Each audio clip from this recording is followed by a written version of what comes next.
wheels gripped, and the coach rolled through into the courtyard. The girls ran up beside me and watched as the coachman got down and leaned shivering against the large back wheel and mopped his forehead before opening the door of the coach.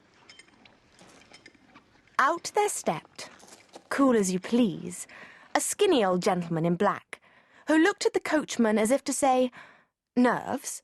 I advise you to have him cut out, my man, and braided into a whip, the better to guide these shambling nags."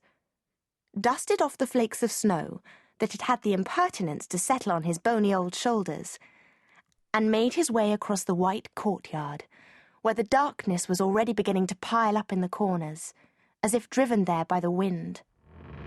Johann the footman opened the castle door and let out a great quantity of light, which leapt inside again as soon as he shut it.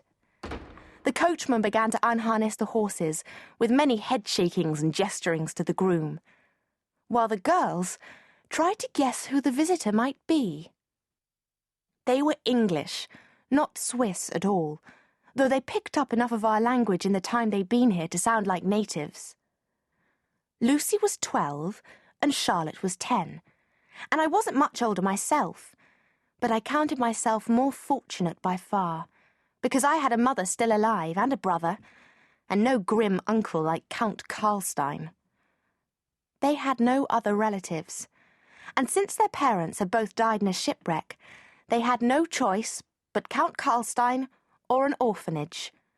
And if they'd known what he'd be like, they'd have chosen the orphanage without a second's pause. They'd been here a year now, poor things. He'd been here for 9 nearly.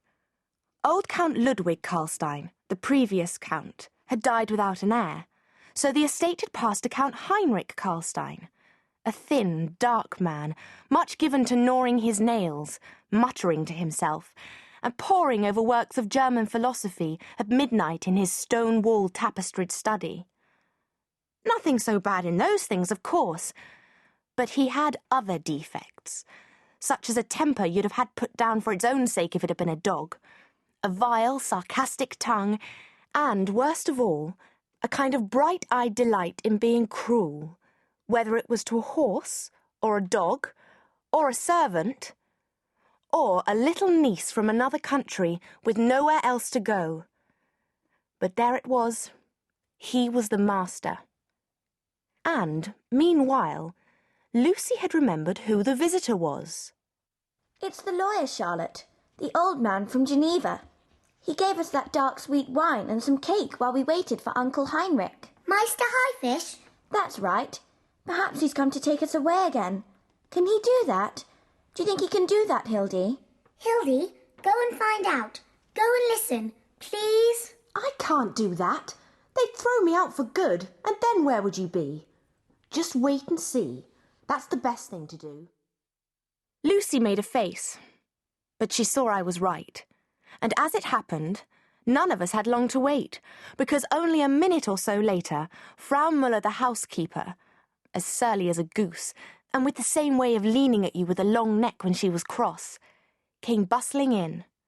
"Miss Lucy and Miss Charlotte, you're to go and wash yourselves and brush your hair and come down to your Uncle Heinrich in 10 minutes. And you, Kelma, put that sewing down and get along to the drawing-room. Detweiler fell over in the courtyard and broke her ankle, stupid girl, so you'll have to be the parlour-maid for the time being." They were hustled away, and I took a candle and hastened down to the drawing-room. Poor little Susie Detweiler. Count Karlstein had made her cry 3 times yesterday, and now she breaks her ankle. My heart was thumping wildly as I went in case my clumsiness attracted Count Karlstein's attention. I feared he'd lash at me like a tiger. But when I opened the door, I saw him so deep in conversation with the skinny old stranger, and the skinny old stranger paying such close attention to him, that neither of them noticed me for a moment or two. I don't know what I should have done, but I stood in the shadows, too nervous to go forward, and listened to what they were saying. "Damn it, Highfish. You're not sure? After 9 years? How much longer do you want? Would 100 years be sufficient? Would you be able to say then, Yes, Count Karlstein, we have finally established that there is no other claimant, for if there was, he must be dead by now. Meister Highfish showed no sign that Count Karlstein's tone annoyed him. He was as calm as he'd been when he stepped out of the coach, having missed certain death by the thickness of a wheel rim. You asked me to make certain, Count Karlstein. Certainty without evidence in a case like this is worthless. Worthless? You're worthless, Highfish.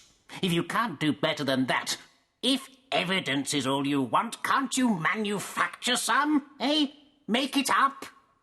The lawyer stood up. That was all he did, but it stopped Count Karlstein's restless prowling and finger-gnawing and sideways kicks at the great log in the fire as effectively as if a gunshot had sounded. Meister Highfish had a presence that commanded your attention. Like an actor, he knew how to make every movement count. And his audience, both of us, one in the shadows beside the door and one scowling beside the fire, was held still, waiting for his next words, which were simple. Good night, Count Karlstein. Oh, sit down, man. Come and sit down again. I'm out of sorts. Don't mind me. Go through it again, will you? And he threw himself into the carved oak chair at the other side of the fireplace, bent down to tear off a strip of bark from one of the logs in the hearth, and shredded it slowly into tiny pieces. The only son of old Count Ludwig Karlstein was stolen from his cradle 20 years ago. I have traced him as far as Geneva, where a child answering to the same description was placed in a foundling's home a short while after he disappeared. That child, if it was he, grew up and became a groom, working in the stables of the Black Bear Inn. Then he joined the army, and that is the last we know. His regiment was scattered at the Battle of Bodelheim. He may have been taken prisoner, or he may be dead. And that, I repeat, is all we know. That's the best you can do. That is the best anyone can do, Count Karlstein. There is no one in Switzerland who knows more about the affairs of the estate of Karlstein than I do, and so what I have told is the limit of human knowledge on the subject. Was there a hint of sarcasm in his tone? Maybe, but Count Karlstein didn't hear it if there was. For he looked up then and saw me. He sprang to his feet with an oath. How long have you been there, hussy? Only a moment, sir. I knocked, but you didn't hear me. The lawyer was watching. Otherwise, I think the Count would have hit me. He sent me out impatiently to fetch some wine, and when I came back, I found that he and Meister Highfish had given up all attempts at conversation and was standing at opposite ends of the room, examining the books, or the pictures, or the snow-filled darkness outside the window. I served them the wine, and then the girls came in. Meister Highfish bent and shook their hands, and asked them how they were, and a warmth came into his expression. He looked as dry as dust, and no more kindly than a silver ink-pot, but he was as polite and attentive to those two little girls as if they'd been the Duchess of Savoy and her twin sister. Lucy and Charlotte blossomed, and sat on the sofa at either side of him, sipping their wine and talking with all the elegance in the world, while their uncle prowled, gnawing his fingers, around the edges of the room, and said nothing. Presently, Meister Highfish stood up, and bowed to the girls, excusing himself, as it was time to dress for dinner. And while I cleared away the glasses, Count Karlstein came and stood by the fire again. Lucy, Charlotte, how long have you been here now? A year, is it? Almost, Uncle Heinrich. How would you like a holiday? We'd love it. Leaving tomorrow afternoon. Just a few days.